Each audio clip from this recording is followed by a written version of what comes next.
मुझे लगता है पहले अपॉर्चुनिटीज़ कम थी, जगहें कम थी, अभी अपॉर्चुनिटीज़ बढ़ा के जो भी 4 साल के बाद जो उनके एग्ज़ाम्स होंगे उसके अंदर जो भी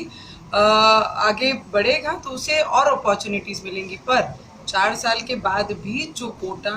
इन वीरों का रहेगा वो चाह के वहाँ पर भी इसका बेनिफिट उठा सकते हैं। पहली बात तो ये है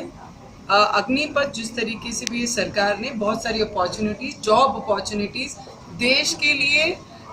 वीर नए तैयार करने के लिए, सेवा करने के लिए जो योजना लाई है, पहले तो इनका अभिनंदन। हम सभी यंगस्टर्स ने, हम सब ने इस बात को समझना चाहिए। पहले अपॉर्चुनिटी बहुत कम आती थी कि देश के सेवा करने के लिए हमें उस जगह पे भर्ती में ली जाए, पर आज जो देश में एक चित्र युवाओं के द्वारा हम देख रहे हैं, मुझे पता है युवाओं की कई कुछ चीज़ों की पीड़ा ज़रूर होगी,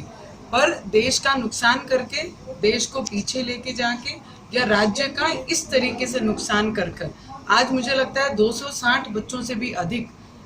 युवाओं पे इसके केस दर्ज हुए हैं। उनसे उनको आने वाले समय में जिस चीज़ की वो लड़ाई लड़ रहे हैं उसमें सबसे बड़ी अड़चन ही वो केसेस उनके विरोध में हो जाएंगे। मुझे लगता है आप लोगों ने, सभी युवाओं ने इस बात के लिए प्रोटेस्ट करना चाहिए। संविधान हम लोगों को अधिकार देता है अपनी बात आगे आकर रखने का, पर उसके लिए देश को पीछे लाना या राज्यों का नुकसान करके, देश का नुकसान कर कर हमारी आवाज़ बड़ी नहीं हो सकती है, उसे भी समझना बहुत ज़रूरी है। और कुछ पॉलिटिकल लोग हैं जो इस चीज़ को भड़काने का कोशिश कर रहे हैं और ऐसे युवाओं के आड़ में वो अपनी राजनीति रोटियां सेकने का पूरा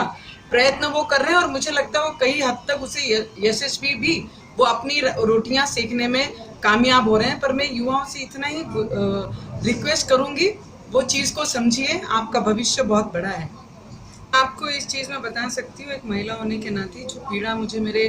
राज्य सरकार के द्वारा उद्धव ठाकरे जी के माध्यम से हनुमान चालीसा पे पढ़ने पे दी गई,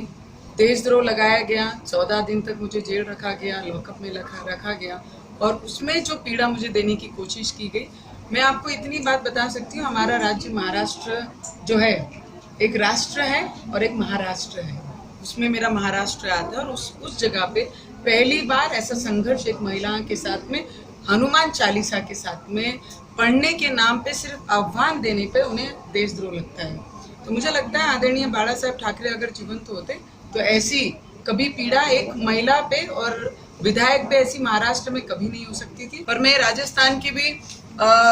जो भी महिलाएं हमारी हैं जो संघर्ष देख रही हैं, युवाओं के बेरोजगारी का जो मुद्दा प्रश्न आगे आ रहा है, हमारे देश के प्राइम मिनिस्टर उस बहुत हद तक उस पर काम कर रहे हैं। पर